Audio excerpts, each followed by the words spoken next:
Assalamualaikum warahmatullahi wabarakatuh. Kembali lagi kawan di Legenda Catur Dunia. Masih dari turnamen online seri ke-6 dari rangkaian Champions Chess Tour seri AI Cup 2023. Masih ada satu seri lagi kawan, seri pamungkas, seri final bulan Desember nanti. Tadi malam memainkan partai Grand Final kawan, mempertemukan kembali MVL berhadapan dengan Magnus Carlsen kembali kawan. Setelah MVL berhasil mengalahkan Ian Nepomniachtchi di bracket bawah, menantang Magnus Carlsen kembali di partai Grand Final. Mungkin kawan-kawan tadi malam bingung kenapa ada Grand Final pertama, Grand Final kedua. Ini bisa terjadi di sistem bracket bawah, bracket atas kawan, dan pernah terjadi juga di turnamen Armageddon Seri di babak kualifikasi Asia yang mempertemukan Domarajuku guys berhadapan dengan Abdus Satrov saat itu. Gamenya sudah pernah kita ulas kawan. Hal ini juga terjadi tadi malam pada gamenya MVL versus Magnus Carlsen. Mungkin kalian bingung kalau tidak saya tampilkan bracketnya kawan. Bracketnya seperti ini. Pada Grand Final pertama, MVL unggul 1 game dari 4 game yang dia mainkan. 3 game lainnya remis. Berlanjut ke Grand Final kedua. Admin juga tidak terlalu ngerti kawan sistemnya seperti apa. Tapi inilah yang terjadi kawan. Apakah dengan adanya Grand Final kedua ini untuk mengimbangi partai sebelumnya di partai final ini, di mana MVL ini kawan juga dikalahkan oleh Carlsen. Artinya final Carlsen menang, kemudian Grand Final pertama MVL menang, artinya skornya imbang kawan, dan berlanjut ke partai Grand Final kedua ini, di mana MVL hajar Magnus dengan skor 2-0 tanpa balas kawan. MVL menjadi juara seri ke-6 AI Cup 2023 ini kawan, mendapatkan hadiah sebesar 30.000 US dollar dan mendapatkan satu tempat, menggeser tempatnya Fedosev kawan. Fedosev yang menjuarai divisi 2 kawan harus tergeser oleh MVL yang berhasil mengalahkan Magnus Carlsen. MVL melaju bersama pemain-pemain yang lain nanti di bulan Desember kawan. Jadi saat jadwalnya seperti ini, nanti bulan Desember kawan ada Champions Chess Tour final bulan Desember ini. Mungkin pemain-pemain yang ikut di bulan Desember ini ada Magnus Carlsen yang sudah 3 kali menjuarai seri ini. Di back Abdus Satrov 1 kali menjuarainya kawan. Fabiano Caruana 2 kali berturut-turut menjadi runner up, dan Hikaru Nakamura seri kedua menjuarainya kawan. Wesley So pernah menjadi runner up. Ada Denis Lazovic, Alireza Firosa, mungkin Levon Aronian juga ikut bermain kawan, dan seharusnya ada nama Fedosev juga, tapi tergeser oleh MVL tadi. Mungkin inilah para pemain nanti yang berlaga di Toronto, Kanada bulan Desember kawan. Dan itulah sedikit info kawan mengenai Champions Chess Tour seri pamungkas final nanti bulan Desember di Toronto, Kanada. Oke, langsung ke papan analisis game yang akan kita ulas ini. 2 game langsung pada Grand Final kedua. Oke, langsung saja. Magnus Carlsen pegang putih duluan, mengawali dengan pion D4, ada pion D5, pion C4. Quick Gambit accepted, dimainkan oleh MVL. Tujuan dari Gambit, ya seperti tadi kan, defleksikan posisi pion untuk memberikan kesempatan pion kita sendiri untuk menguasai petak pusat kawan. Tapi kebanyakan kuda F3 di sini kawan. Setelah kuda F6, baru pion E3, pion E6, gajah ambil pion C4, ada pion C5. Ya tentu saja idenya adalah pertukaran. Kalau diterima, kebanyakan ditolak dengan rokade terlebih dahulu. Kemudian pion A6, nah di sini baru diterima kawan. Setelah pertukaran, pion diambil balik oleh hitam. Kebanyakan dengan kuda F3. Tapi Carlsen langsung kuasai petak pusat dengan pion E4-nya, ditantang dengan pion E5. Sama idenya membuka pertukaran menteri kalau diterima kawan. Tapi kuda F3 serang pion yang di sini kawan, ada gajah B4 skak, blokade dengan kuda. Kemudian ada kuda F6, tekan pion yang di sini menyerahkan pionnya. Carlsen ambil pion E5, kemudian ada pion B5 untuk perkuat posisi pion C4-nya dari ancaman kuda. Dan ini memberikan tempo bagi Carlsen untuk perkuat posisi pion E4-nya dengan pion F3. Rokade MVL, pion A3 untuk menantang hitam segera bertukar dengan kuda. Jika diterima seperti ini kawan, ya diambil balik menggunakan pion. Putih sangat bagus posisi pionnya di sentral kawan. Ditahan MVL, gajah mundur ke petak A5.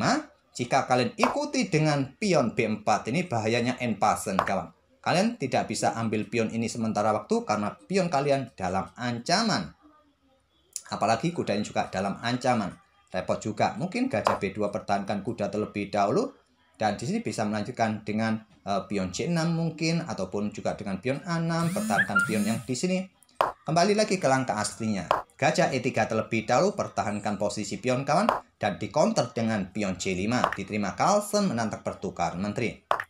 Kalau ditolak, pion didorong maju untuk mendapatkan ruang dan nanti coba kejar pion yang di sini. Nah, ada benteng kawan. Hitam punya kesempatan lebih cepat mengeluarkan perwira yang lain. Dan coba lihat kawan, banyak ruang atau di sini ruang-ruang ini terbuka lebar bagi pergerakan para perwira hitam. Dia mendapatkan kontrol yang bagus di sisi menteri, walaupun putih ini juga bagus di pusat kawan. Tapi lagi-lagi dengan dorong pion tidak ada yang menjaga kuda, sehingga kuda ini juga mudah tertekan. Tidak ada peta yang bagus bagi kuda pulang ke rumah kawan, akan disikat oleh para perwira hitam. Carlsen langsung saja menerima membuka tantangan pertukaran menteri, ditolak, menteri bergeser ke E8 serang kuda. Dipertahankan oleh menteri ke petak D6, gajah E6 melanjutkan pengembangan, kemudian rokade panjang pilihan Magnus, menteri C8 untuk dukungan gajah menjebak menteri kawan, dan di sini Carlsen berkorban menteri dengan cara kuda ambil pion B5 terlebih dahulu. Seumpama menteri ini ditarik mundur langsung ke petak D2, ini akan terlihat pasif putih kawan. Jadi memberikan kesempatan bagi hitam lagi-lagi untuk keluar. Carlsen tidak menyukai itu, dia berkorban menteri dengan cara kuda ambil pion B5. Terlebih dahulu pion A6 kawan untuk usir kuda agar gajah nanti bisa serang menteri dan menteri bisa terjebak. Kalau seumpama menteri ini dipertahankan, mundur ke petak D4 kawan terlebih dahulu, ya tentu saja pion ini akan ambil kuda terlebih dahulu kawan. Dan lajur ini juga semi terbuka bagi benteng. Pion ini cukup mengganggu di area pertahanan, benteng pun juga siap dikeluarkan di langkah berikutnya kawan. Carlsen melanjutkan rencana pengorbanannya dengan kuda lompat ke petak D4. Langsung setelah itu gajah C7. Kuda ambil gajah E6, gajah ambil menteri D6, benteng ambil balik gajah, pion ambil kuda, kemudian gajah ambil pion C4 dan persiapan hajar pion di sini, backup dengan benteng E8 pertahankan pion, pion C6. Lanjut, Magnus Carlsen membuka akses bagi gajah bergerak ke B6 untuk kontrol atau perkuat petak D8, mungkin nanti disusul bentengnya kawan untuk coba ancam menteri, pion juga siap didorong maju. Di sini benteng diangkat naik untuk pertahankan baris ketujuhnya. Gajah B6 kawan, dan di sini MVL memutuskan korban kuda kawan agar pion ini tidak terlalu dalam maju untuk dukung bentengnya nanti. Diterima. Pion ambil kuda D7, diambil balik oleh kuda menantang pertukaran kawan, dan juga posisi gajah sekarang kena pin oleh menteri. Kuda blokade pin-pinan di petak C6 dan coba ancam benteng, ancaman garbuan kawan terhadap menteri nanti. Raja bergeser ke petak H8 saran dari Stockfish. Kalau kuda ambil benteng, menteri bisa melakukan counter attack ambil gajah C4 skak. Tapi MVL memilih menarik mundur benteng E8. Sekarang gajah mundur ke E3. Menteri C7 serang benteng, ada benteng D1. Nah, sampai langkah ke-23 ini walau tanpa menteri kawan, tapi buah-buah Magnus Carlsen ini sangat aktif kawan. Perwira mayor 2 benteng, kuda ini juga kuasai petak gelap, tidak memberikan kesempatan benteng-benteng Magnus Carlsen mencoba keluar kawan. Kedua gajah ini juga menguasai petak-petak yang sangat strategis pada diagonal-diagonal serang kuda F8. Lanjut MVL di sini. Untuk menghindari ancaman benteng, tentu saja raja bergeser ke B1 untuk menghindari lajur C yang terbuka penuh kawan agar dua perwira tidak lama-lama kena tekan oleh menteri hitam. Raja hitam bergeser ke H8 meninggalkan diagonal terang ini. Kemudian ada pion H4 mulai menyisir sisi kanan, sisi raja. Pion H6, pion G4, menteri F7, serang pion kawan. Stockfish sarankan gajah ini mundur ke petak E2, tapi memilih serang dengan kuda E5. Menteri ke F6, coba incar pion yang di sini atau tekan kuda di sini kawan. Ada gajah D4, menteri ambil pion H4, saran dari Stockfish juga dengan tantangan pertukaran benteng. Dan di sini korban gajah Magnus Carlsen kawan. Idenya jika diambil oleh kuda, tidak ada lagi yang kontrol petak G6 dan kuda skak garbuan menteri. Kalau mau ambil gajah dengan benteng kawan, tapi selepas diambil oleh benteng, kalian bergerak dengan raja untuk menghindari garbuan ini. Oke, kembali lagi ke langkah aslinya. Memilih dengan menteri bergerak ke H2 di sini, lanjut MVL, dan gajah ditarik mundur lagi ke D5. Serang benteng di sini kawan, kalau benteng ambil kuda, tentu benteng yang di sini jatuh. Memilih dengan langkah raja bergerak ke H7. Pion G5, Carlsen melewatkan langkah terkuat lainnya kawan dengan langsung ambil benteng. Tapi pilih dorong pion G5, berharap diterima. Nanti lajur H ini terbuka kawan. Terlebih dahulu ada benteng C8, dukungan bagi menteri, blokade oleh benteng baku hantam kawan di petak C6, dan di sini MVL melakukan langkah yang terlihat sangat beresiko kawan dengan ambil pion G5. Lajur hanya terbuka yang bisa dimanfaatkan oleh benteng. Yang terkuat tadi pion didorong maju, tujuannya adalah bisa promosi dan tetap menutup lajur H. Tapi dengan terbukanya lajur H ini dimanfaatkan Carlsen dengan gajah F7. Tujuannya di sini kawan. Nanti ada kesempatan dan skakmat di lajur H. Tapi bukan pilihan terkuat.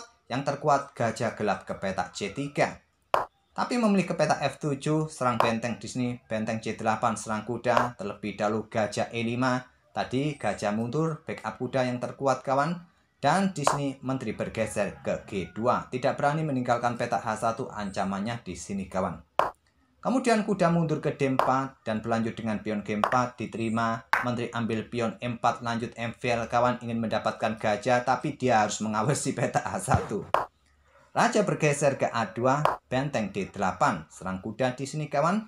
Tidak berani ambil gajah, dia harus mengawasi petak H1 tadi dan benteng F1 untuk perkuat posisi gajahnya.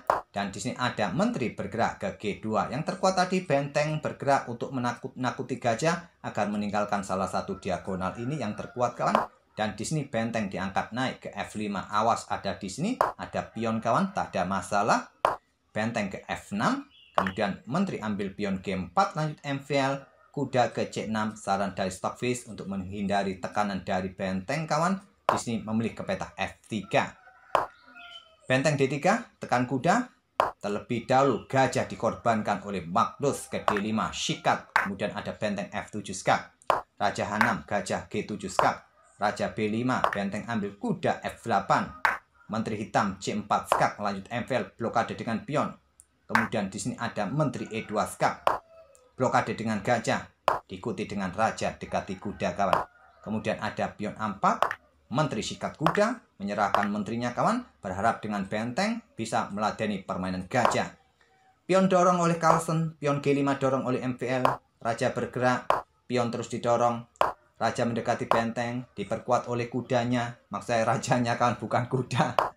Pion B5, pion A pukul, ambil balik, ingin segera promosi juga, tak ada masalah. MVL dorong terus untuk mempercepat segera promosi kawan. Dan perlu diingat kawan, putih punya gajah yang harusnya bisa mengawal petak terakhir G1 pada diagonal gelap. Sekarang diawasi oleh benteng, oleh raja. Sudah sulit kawan. Dan Magnus menyerah di langkah ke-57. Jelas sudah tidak bisa kontrol petak ini untuk menghadang pergerakan pion ini kawan. Ya kalau kalian di sini dorong pion untuk segera promosi di sini, apa masalahnya? Ya disikat saja. Kalau kalian coba hadang kawan di sini, ya di sini ada benteng yang melakukan skak kawan, bisa kalian coba di sini. Oke, tak perlu kita lanjutkan lagi. Lanjut ke game berikutnya, game keduanya kawan. Giliran Carlsen yang pegang hitam, MVL pegang putih, mengawali dengan pion E4. Ada Sisilia defense sekarang di atas papan. Pertahanan yang disukai MVL saat menghadapi pion E4 sekarang digunakan Carlsen untuk menghadapi MVL sendiri.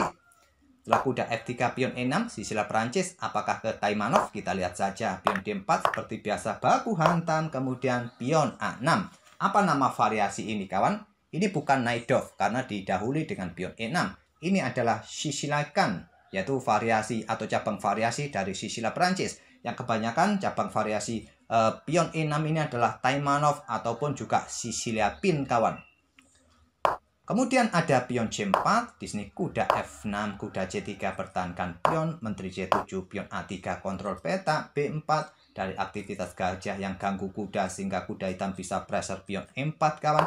Pion B6 ingin keluarkan gajah terang, di sini ada gajah terang D3, perkuat posisi pionnya terlebih dahulu, gajah B7, rokade, gajah D6, keluarkan perwira, rokade di langkah berikutnya, tempo ancam pion, blokade oleh pion F4, selanjutnya garbuan di sini kawan.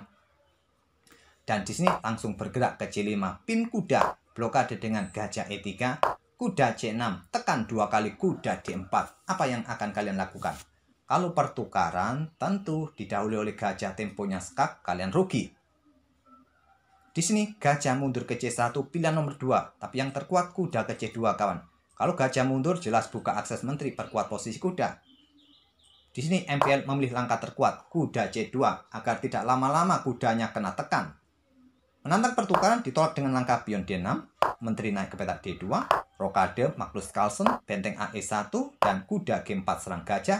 Didahului MVL bertukar gajah gelap. Diambil balik menggunakan pion pusat, tujuannya untuk buka lajur pusat, menekan gajah di pusat bersama menteri. Secara prinsipal, kalau ada kesempatan membawa pion tepi kita ke pusat, baik pion A ataupun pion G kawan ke pusat, atau pion A atau pion H untuk ke pusat, bergeser pokoknya menuju pusat, lakukanlah. Itu langkah prinsipal kawan. Tapi ini yang main adalah King Magnus. Tentu kalkulasinya mendalam dan punya tujuan-tujuan tertentu. Kalian pun juga bisa mengikuti langkah-langkah seperti itu tentu dengan perhitungan yang akurat. Tapi secara umum kawan, secara prinsip seperti itu. Dan Stockfish juga menyarankan menggunakan pion B. Bedanya sedikit kawan, perhitungan dari Stockfish perbedaannya. Carlsen memilih dengan pion pusat. Ada pion E5 sekarang, buka diagonal terang kawan. Juga blokade diagonal gelap ini. Kemudian benteng A D8 serang gajah, pin gajah.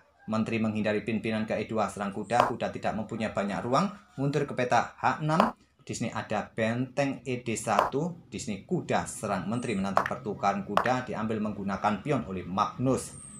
Kuda bergerak ke E4 menantang pertukaran dengan gajah terang. Ya tentu saja akan ditolak. Gajah ini dijadikan sniper atau rudal jarak jauh, menunggu saat yang tepat untuk diluncurkan kawan, atau mungkin bersama menteri nanti satu diagonal. Kuda F5. Ada benteng diangkat naik ke peta F3 kawan, siap digeser ke lajur G, ke lajur H. Mungkin disusul oleh menteri nanti kawan, berikan ancaman serius. Dan di sini Carlsen memutuskan untuk sikat kuda di peta E4. Ambil balik oleh gajah serang kuda. Kuda lompat ke E3 ancam benteng kawan. Dan Stockfish menyarankan geser benteng yang terkuat.